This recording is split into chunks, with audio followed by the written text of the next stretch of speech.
Hi, welcome to our channel. Good morning, જય શ્રી કૃષ્ણ, જય દ્વારકાધીશ. કેમ છો તમે બધા? આઈ હોપ કે તમે બધા મજામાં જ હશો. અને અત્યારે જો હું સવારનું બધું કામ કરીને ફ્રી થઈ ગઈ છું અને આજે મારે લાડુ બનાવવા છે. તો ચાલો હું તમને આજ લાડુની રેસીપી શેર કરું છું. તો ચાલો આપણે લાડુ બનાવીએ. આજે મેં જો કાથરોટમાં કરકરો લોટ લઈ લીધો છે. આજે હું લાડુ બનાવું છું તો. અને આ કરકરા લોટમાં મેં મોણ નાખ્યું છે ને હવે આપણે આ મોણ દઈ દઈશું. અને પછી અહીંયા મેં પાણી નવસેકું ગરમ કરી લીધું છે. એ પાણી આપણે આમાં એડ કરી અને મુઠિયા વાળી લઈશું. તો ચાલો હું મુઠિયા વાળી લઉં પછી તમને આગળ બતાવું. હું થોડું થોડું પાણી એડ કરી અને એકદમ કઠણ છે ને આ બધું ભેગું કરી દેવાનું છે.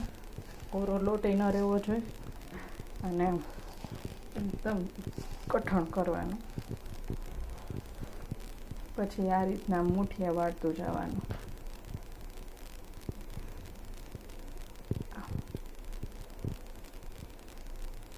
તો આપણા મુઠિયા આવી રીતે વાળવાના છે.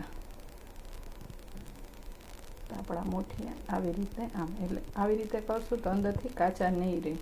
એટલે આવી રીતે આ આંગળા છે એ આમ દબાવી દેશું તો આપણા મુઠિયા આપણે આવી રીતે બધા બાવાન બનાવી અને રેડી કરી લઈએ. અહીંયા મેં બધા મુઠિયા સરસ વાળી લીધા છે આવી રીતે.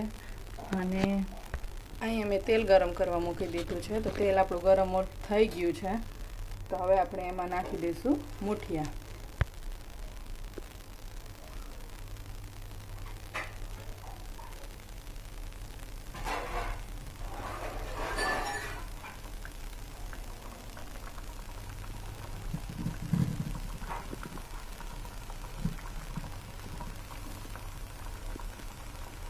હવે આપણે આને ધીમી આંચ પર મીડિયમ આંચ ઉપર લાઇટ બ્રાઉન કલરના તળી લેશું.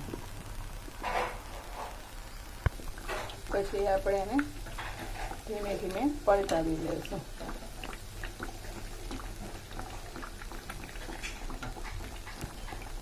બધા મુઠિયાના આપણે ધીમા ગેસે તળવાના છે. આ રીતના ગોલ્ડન બ્રાઉન થઈ જવા જોઈએ. હવે આપણે બધા મુઠિયા સરસ તળાઈ ગયા છે એને કાઢી લઈશું.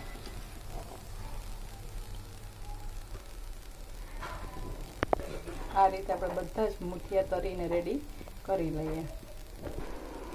હવે આ મુઠિયા તળાઈ ગયા છે એને આપણે આવી રીતે નાના નાના કટકા કરી લઈશું જેથી કરીને મિક્સરમાં ચકરીને તકલીફ ન પડે, ચકરી તૂટી ન જાય આપણે.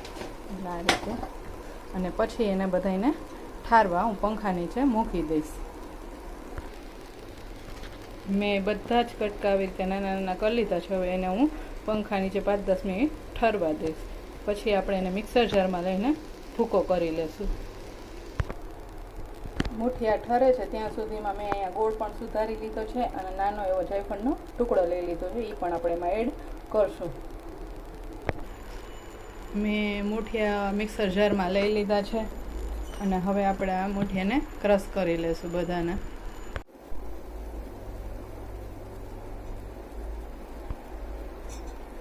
મુઠિયાનો આપણો બધો જ ભૂકો સરસ રેડી થઈ ગયો છે. તો આ રીતનો ભૂકો રેડી કરી લેવાનો છે. અને હવે આપણે એના આગળની પ્રોસેસ કરીએ. ગોળ અને ઘી નાખીને કરવા મૂકી દીધું છે. હવે આપણે એમાં નાખશું ચોખ્ખું ઘરનું ઘી. આપણું બધું ઓગળી જાય પછી આપણે એમાં નાખશું ગોળ. ઘીને બધાને ઓગળવા દેશું.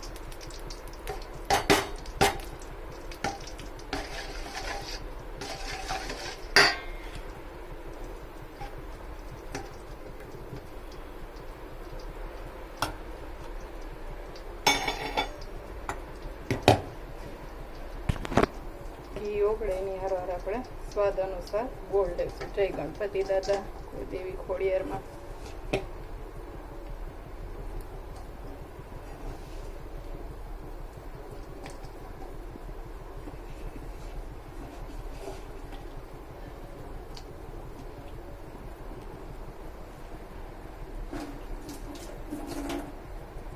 હવે હવે ગોળને ને ઘીને આપણે ઓગળવા દેશું એકદમ સરસ.